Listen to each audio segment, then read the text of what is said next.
Hello friends, मैं doctor उपासना त्यागी welcome करती हूँ आप सभी का अपने YouTube channel doctor mom remedies में। आज हम बात करेंगे कि विंटर्स आने वाले हैं और इनफैक्ट मेरे एरिया में तो विंटर्स आ भी गए हैं, तो आप बच्चों की केयर इसमें कैसे करें, क्या क्या चीजें हैं जो बच्चों को बीमार होने से बचा सकती हैं और क्या क्या चीजें हैं जो हमारे पास डेफिनेटली होनी चाहिए अगर हमारे वहां पर छोटे बच्चे हैं हमारे घर में और विंटर्स का सीजन आ गया है। तो चलिए वीडियो को स्टार्ट करते हैं। सबसे पहले तो जो छोटे बच्चे होते हैं वो विंटर से ज्यादा प्रोन होते हैं। क्यों? क्योंकि वो अपने जो बॉडी टेम्परेचर है उसको रेगुलेट नहीं कर पाते। जैसे हम लोग अपना बॉडी टेम्परेचर रेगुलेट कर सकते हैं, बच्चे उतना अच्छी तरह से अपना बॉडी टेम्परेचर रेगुलेट नहीं कर सकते। उनकी इम्यूनिटी बहुत लो होती है, अभी प्रॉपर डेवलपमेंट नहीं हुआ है उनके सिस्टम्स का, तो इस वजह से वो ज्यादा बीमार होते हैं विंटर्स में और ज्यादा प्रोन होते हैं, इसलिए उनकी केयर भी हमें ज्यादा करनी पड़ती है। तो सबसे पहले हम बात करते हैं कि उनका टेम्परेचर, रूम का टेम्परेचर कैसा होना चाहिए, उनकी सराउंडिंग कैसी होनी चाहिए। तो उनका जो रूम टेम्परेचर है ट्राई कीजिए वार्म रहे, कमरा बंद रखिए, दरवाजे खिड़कियां मत खोलिए उस रूम में जिससे एयर ना आए, लेकिन इससे ऐसा भी नहीं होना चाहिए कि बिल्कुल वेंटिलेशन ना हो। तो थोड़ा वेंटिलेशन के लिए आप जगह छोड़ सकते हैं, बट जब बच्चा रूम में है तो उस टाइम बहुत ज्यादा हवा नहीं आनी चाहिए। अगर आप हीटर्स का यूज करना चाहते हैं तो मैं आपको एडवाइस करूंगी कि आप ऑयल बेस्ड हीटर्स का यूज कीजिए, या फिर जैसे अगर मैं अपनी बात करूं तो मेरे यहाँ डुअल एसी है, जो एसी है उसी के अंदर हीटर है इनबिल्ट, तो मैं उसको यूज करती हूँ। जो वैसे वाले हीटर्स आते हैं नॉर्मल हीटर्स, वो बहुत कार्बन मोनोऑक्साइड प्रोड्यूस करते हैं, वो बच्चे के लिए बहुत ज्यादा हार्मफुल है। इलेक्ट्रिक हीटर्स की मैं बात कर रही हूँ, तो वो तो मैं नहीं एडवाइस करूंगी, बट अगर आप फिर भी यूज करना चाहते हैं तो पहली बात उनको थोड़ी हाइट पे रखिए कि वो बच्चे को बर्न ना कर दे, बच्चा उसे टच ना कर ले और वो जला ना दे, कोई मिस हैपनिंग ना हो जाए। दूसरा, अगर आप उनको चलाना चाहती हैं तो थोड़ी देर के लिए चलाइए और उसके बाद रूम में कार्बन मोनोऑक्साइड को इकट्ठा मत होने दीजिए। जब टेम्परेचर आपको लगे ठीक हो गया है, उस रूम में थोड़ा सा एरिया थोड़ा वेंटिलेशन के लिए जरूर होना चाहिए, चाहे आप बहुत थोड़ी सी खिड़की खोल दीजिए, कुछ डेफिनेटली चाहिए जिससे कार्बन मोनोऑक्साइड इकट्ठी ना हो, बाहर चली जाए। आगे अगर हम बात करें तो आप इलेक्ट्रिक ब्लैंकेट्स आते हैं वो यूज कर सकती हैं। अगर आप चाहें तो जो हॉट वाटर बॉटल्स आती हैं उसको थोड़ी देर बेड पे रख के उस एरिया को थोड़ा सा सूदन अप कर सकती हैं। आप वार्म वाली जो बेडशीट्स आती हैं, गर्म बेडशीट्स बिछा सकती हैं उस बेड पे जिस पे बच्चा सोता है। इससे क्या होगा कि जो टेम्परेचर है वो नॉर्मलाइज रहेगा, वार्म रहेगा और बच्चे के लिए बहुत कन्वीनियंट रहेगा। अगर आपको बच्चे को बाहर ले जाना है तो आपको हमेशा ध्यान रखना है कि आप उस टाइम पे बच्चे को बाहर ले जाइए जिस टाइम पर जो है सनलाइट प्रॉपर हो। सुबह अर्ली मॉर्निंग में या शाम के टाइम जब थोड़ी हवा चल रही होती है, ठंड होती है, तो उस टाइम पे आप बच्चे को मत लेकर जाइए। अब बात करते हैं बच्चे को नहलाने की। तो आपको बच्चे को तभी नहलाना है जब प्रॉपर वार्मथ है, जब आपको लग रहा है सनलाइट है। बच्चे को आप विंटर्स में डेली नहला सकते हैं। मैं अपने बेबी को, वो जब पैदा हुई थी तब से लेकर वो डेली नहाती है, ठीक है, लेकिन मैं ये ध्यान रखती हूँ कि अब क्योंकि विंटर्स आ गए हैं तो हम उसको 12 बजे के आसपास ही नहलाते हैं, उससे पहले नहीं। और उस टाइम पर भी पहले हम क्या करते हैं कि उसकी मसाज करते हैं। आप बच्चे की मसाज जरूर कीजिए, ऐसा नहीं है कि आप सोचो विंटर्स आ गया और मैं मसाज नहीं करूं। आप मसाज कीजिए, क्योंकि बहुत सारे ऑयल्स आते हैं जो गर्म तासीर के होते हैं, जिनकी तासीर गर्म होती है। आप घर पे भी बना सकते हैं या फिर आप बाजार से परचेज कर सकते हैं, जैसे डाबर लाल, और इसके अलावा और भी बहुत सारे ऑयल्स हैं जो गर्म तासीर के हैं, जैसे कि आप आलमंड ऑयल यूज कर सकते हैं, सरसों का तेल यूज कर सकते हैं, या फिर अब तो क्या हो गया कि सब ब्रांड्स अपने एसेंशियल ऑयल्स निकाल चुके हैं जो मसाज ऑयल्स हैं, वो बहुत अच्छे होते हैं बच्चे के लिए। उससे ब्लड सर्कुलेशन अच्छा रहता है, इम्यूनिटी अच्छी होती है, बच्चे का ग्रोथ एंड डेवलपमेंट अच्छा होता है। आप उससे मसाज कीजिए और उसके बाद बच्चे को नहला दीजिए। बच्चे के शैम्पू आप डेली मत कीजिए, क्योंकि वो थोड़ा सा ठंड के मौसम में और ठंड बिठा सकता है, तो हफ्ते में 1 से 2 बार ही शैम्पू कीजिए और बच्चे को नहलाइए, क्विकली नहलाइए, ल्यूक वार्म वाटर से नहलाइए, ना बहुत गर्म हो ना बहुत ठंडा हो, नॉर्मल ल्यूक वार्म वाटर जो होता है, गुनगुने से पानी से आप बच्चे को नहला दीजिए। उसके बाद अच्छे से रैप करके उसको पोंछ दीजिए और उसको मॉइस्चराइजिंग क्रीम लगा दीजिए। आपको विंटर्स में उसकी स्किन को हाइड्रेटेड रखना है, जिसके लिए हो सकता है कि आपको बार बार मॉइस्चराइजर लगाना पड़े।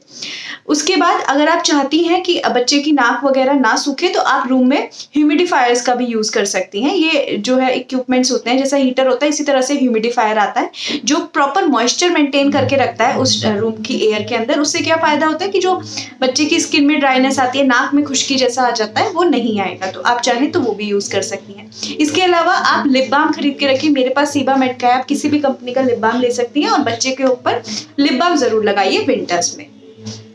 मॉइस्चराइजर आप 2 से 3 बार लगाइए, दिन में थोड़ी थोड़ी देर बाद लगाइए। अगर आप बच्चे को धूप में ले जाना चाहती हैं तो सनस्क्रीन जरूर लगाइए, नहीं तो बच्चे को टैनिंग हो सकती है। इसके अलावा अगर मैं बात करूं ब्लैंकेट्स वगैरह की, आप बच्चे को कवर करने के लिए ब्लैंकेट्स वगैरह का यूज कर सकती हैं, लेकिन ट्राई कीजिए कि जो ब्लैंकेट्स हो वो हो जो ब्रीदेबल हो, वॉशेबल हो, मशीन वॉश वाले आप ब्लैंकेट्स लाइए, क्योंकि अगर आप पूरे सीजन में ब्लैंकेट को वॉश ही नहीं कर पा रही हैं तो वो और ज़्यादा जर्म्स उसमें लग जाएंगे। तो आप ट्राई कीजिए ऐसा ब्लैंकेट यूज़ करें बच्चे के लिए जिसको आप इजीली वॉश कर सकें। इसके अलावा अगर मैं डायपर्स की बात करूं तो ट्राई कीजिए कि आप फ्रीक्वेंटली डायपर चेंज कीजिए, बिल्कुल भी गीला डायपर बच्चे को नहीं रहने दीजिए। आप उन डायपर्स को यूज कीजिए जो अच्छी क्वालिटी के हो, जिनकी सोकिंग कैपेसिटी ज्यादा हो, और दूसरा जिनमें वेट इंडिकेटर्स लगा हो। वेट इंडिकेटर से क्या होता है, जब बच्चा शुशु करता है और वो ज्यादा भर जाता है तो उनमें ब्लू जो लाइन होती है, येलो लाइन, वो ब्लू में बेसिकली चेंज हो जाती है, तो आपको पता चल जाता है कि डायपर चेंज करना है। और अगर आपको लग रहा है कि ज्यादा देर नहीं हुई है, अभी डायपर नहीं भरा है, बट आपको लग रहा है कि ऑलरेडी 4 से 5 घंटे आप पहना चुके हैं, तो भी आप उस डायपर को चेंज कर दीजिए। जल्दी जल्दी डायपर चेंज करने से क्या होगा कि बच्चे को गीलापन नहीं होगा, तो सर्दी बहुत कम लगने के चांसेस होंगे। इसके अलावा आप ये याद रखिए कि जो बच्चे को आप कपड़े पहना रहे हैं वो लेयर्स में पहनाइए, जिससे कि लेयर्स मतलब जो लेयर सबसे पहले उसको टच करे वो कॉटन की हो, और उसके ऊपर आप एक स्वेटर, दूसरा स्वेटर, तीसरा स्वेटर, ऐसे करके लेयर्स में पहनाइए। इससे क्या फायदा होगा कि एक तो आप बच्चे को वार्मथ प्रोवाइड कर रही हैं और आप टेम्परेचर भी मेंटेन कर सकते हैं। अगर आपको लग रहा है बच्चा ज्यादा गर्म हो गया तो आप एक ऊपर का लेयर उतार सकती हैं, ठीक है। इससे क्या होगा, अगर आपने एक ही बहुत मोटा कपड़ा पहना दिया और आपको लगा कि बच्चे को गर्मी फील हो रही है और आपने उसे एकदम से उतार दिया तो बच्चे को सडनली ठंड लग सकती है। तो इसलिए हमेशा लेयर्स में बच्चे को कपड़े पहनाइए।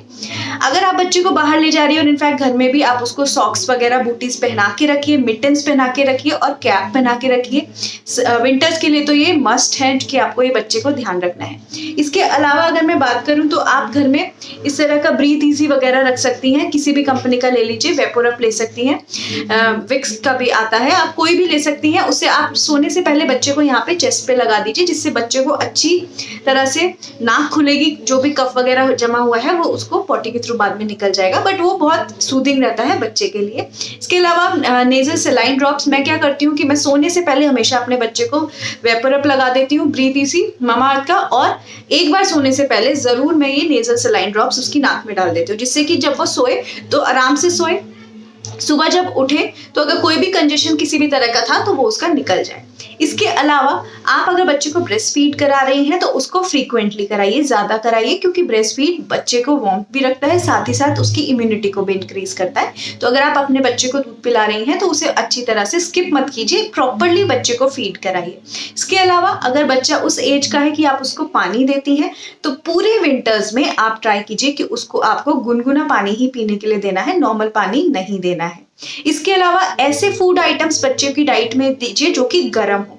अगर बच्चा ड्राई फ्रूट वाली एज का है तो आप क्या कीजिए, 6 महीने से ऊपर बच्चा है तो आप उसको ड्राई फ्रूट दे सकती हैं, बट अब वो आपको कैसे देना है कि वो चोकिंग ना करे। तो रात को भिगो दीजिए, सुबह उसको बहुत अच्छे से घिस लीजिए, उसमें ड्रॉप करके पानी लगा लीजिए और वो हल्का सा बच्चे को चटा दीजिए।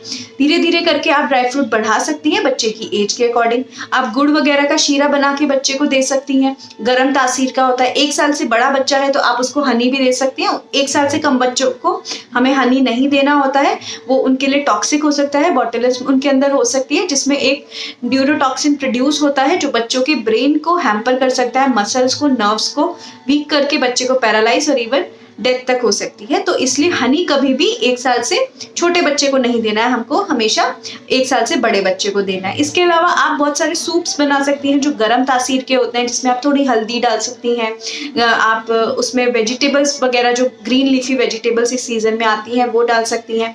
अदरक, गार्लिक वगैरह डाल के आप एक पतला सा सूप बच्चे को पिला सकती हैं। इससे क्या फायदा होगा कि वो बच्चे की तासीर को गर्म रखेगा।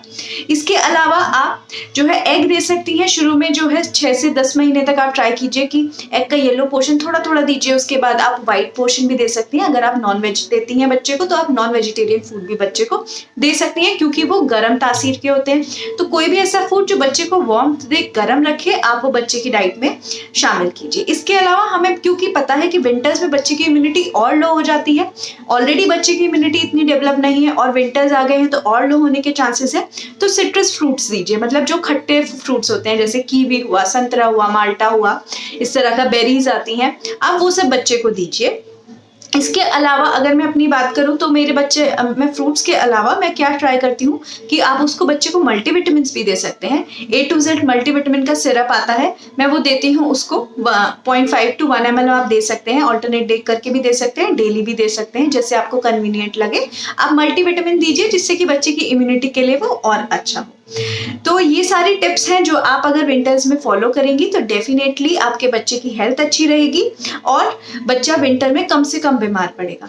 एक चीज का जरूर ध्यान रखिए कि बच्चे को ओवर हीट मत कर दीजिए, बहुत ज्यादा कपड़े मत पहना दीजिए, क्योंकि ओवर हीटिंग होने से बच्चे को SIDS का खतरा होता है, जिसको हम सडन इन्फेंट डेथ सिंड्रोम बोलते हैं। और SIDS वाले बच्चे, आप बच्चे को बिल्कुल नॉर्मल सुलाते हैं और जब बच्चे को उठाने जाते हैं तो बच्चे की नींद में ही डेथ हो जाती है। इसके ऊपर एक डिटेल वीडियो मेरे चैनल पे है, मैं लिंक लगा दूंगी, आप उसको डेफिनेटली देखिए। तो ओवर हीटिंग से भी SIDS का खतरा होता है, तो आप बिल्कुल भी बच्चे को ओवर हीट मत कीजिए। थोड़ी थोड़ी देर में अगर विंटर्स में आपने उसे कपड़े ज्यादा पहनाए हैं तो उसे चेक कर लीजिए कि ऐसा तो नहीं है बच्चे को बहुत स्वेटिंग हो रही है और बच्चा अनईजी हो रहा है। तो ये सारी टिप्स हैं। अगर कोई टिप्स ऐसी हैं जो आपके पास है, आप फॉलो करती हैं, तो डेफिनेटली मेरे साथ शेयर कीजिए, कमेंट सेक्शन में बताइए। वीडियो अच्छी लगी हो लाइक कीजिए, शेयर कीजिए, चैनल को सब्सक्राइब कर दीजिए और बेल आइकन को भी ऑन कर दीजिए। अगर कोई क्वेरी है तो आप कमेंट सेक्शन में मुझसे पूछ सकती हैं। Thank you so much.